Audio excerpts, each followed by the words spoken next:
বিশ্বকাপে একটা ম্যাচ না খেলতে পারার আক্ষেপ এখনও পোড়ায় টাইগার পেসার শরীফুলকে। তবে টিম কম্বিনেশনের কারণে বাদ পড়ার বাস্তবতা মেনে নিয়েছেন তিনি।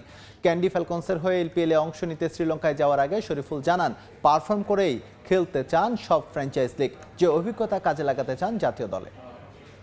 আমি তো সব ম্যাচের জন্য রেডি ছিলাম।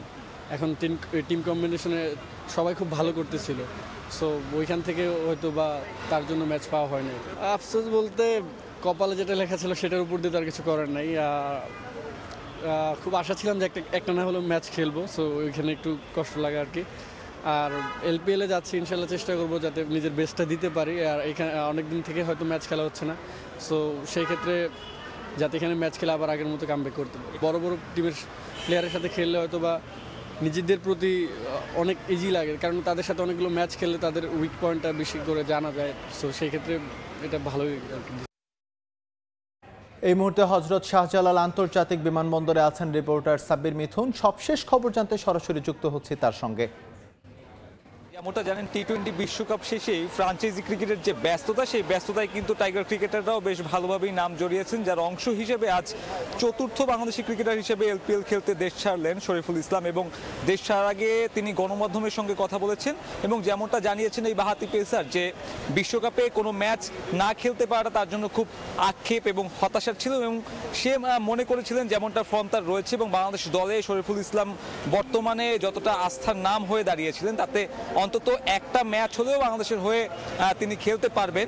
এবং সম্পূর্ণ ফিট হয়ে থাকার পরেও টিম কম্বিনেশনের কারণে তার যে একটা ম্যাচও খেলতে না পারার যে আফসোস, সেই আফসোস কিন্তু বেশ ভালোভাবেই তাকে ভোগাচ্ছে। এবং সেই আফসোস সঙ্গে করেই আজকে এলপিএল এর উদ্দেশ্যে দেশ ছেড়েছেন শরীফুল। এবং যেমনটা তিনি ধারণা করছেন যে একটা লম্বা সময় পর্যন্ত মাঠের বাইরে, অর্থাৎ ম্যাচ খেলার সুযোগ না পাওয়ার পরে এই এলপিএল দিয়ে নিজেকে আবারও সেই পুরনো ছন্দে ফিরিয়ে আনবেন এবং যেখান থেকে শেষ করেছিলেন, অর্থাৎ ইন্ডিয়ার বিপক্ষে প্রস্তুতি ম্যাচে চোটে পড়ার আগে যেমনটা ছিলেন ধারাবাহিক, সেই ছন্দ ধরে রেখে এলপিএল এ ভালো কিছু করতে চান। এবং যেখানে আরো 3 বাংলাদেশি এরই মধ্যে নাম লিখিয়েছেন। তবে শরীফুল ইসলাম বিলাপ ক্যান্ডিতে খেলবেন, যেখানে আর কোনো বাংলাদেশি ক্রিকেটার নেই। অন্য যে 3 জন রয়েছে তারা ভিন্ন 2টি টিমে খেলবে।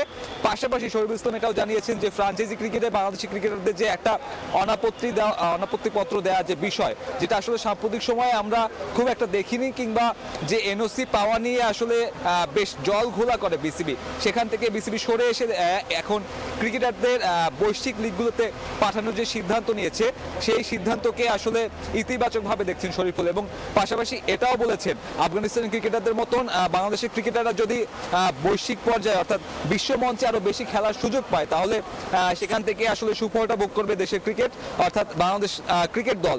এই যে এক্সপিরিয়েন্সগুলো ক্রিকেটাররা কাজে লাগাবে কিংবা পাবেন, সেই বৈশ্বিক ফ্রাঞ্চাইজি লিগের এক্সপিরিয়েন্সগুলো যদি দেশের হয়ে কাজে লাগাতে পারে, তাহলে শেষমেশ আসলে দেশের ক্রিকেটের সব থেকে বেশি লাভ হবে।